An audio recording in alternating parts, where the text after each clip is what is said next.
Many students look for answers quickly and feel frustrated when they don't come easily. They get stuck when things aren't simple and clear. Let me tell you a story. There was a boy named Alex.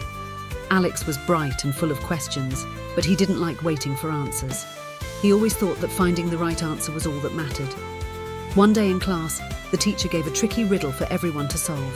The question was, I'm not alive, but I can grow. I don't have lungs, but I need air. What am I? Alex scratched his head and looked around. His friends were also thinking hard, but no one seemed to have the answer. He felt frustrated and started guessing without thinking. A balloon? A fish? He blurted out. But none of his guesses were right. The teacher noticed Alex's frustration and said, Alex, let me tell you a story. Alex's eyes widened with curiosity. There was once a traveller who set out to find the answer to a question that puzzled him.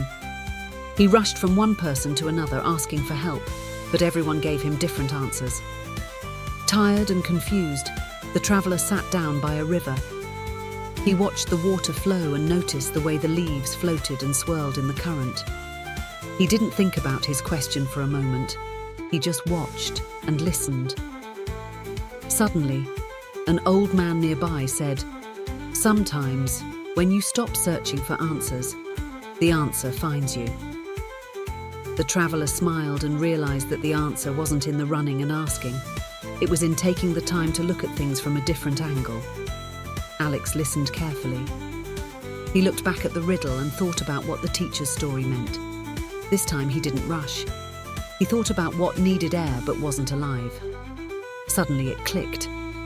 Fire, Alex said, his eyes lighting up. The teacher nodded with a smile. Sometimes finding the right answer isn't about guessing quickly or running in circles. It's about stopping, thinking, and looking at the question from a new point of view. Alex learned that when he paused and thought differently, the answer appeared. When we face problems that seem hard, we can rush and get frustrated, or we can take a breath and try to see the whole picture. Like the traveller, maybe the answers come when we stop and let ourselves see what we missed. So the next time you're stuck, remember, critical thinking isn't about knowing everything right away.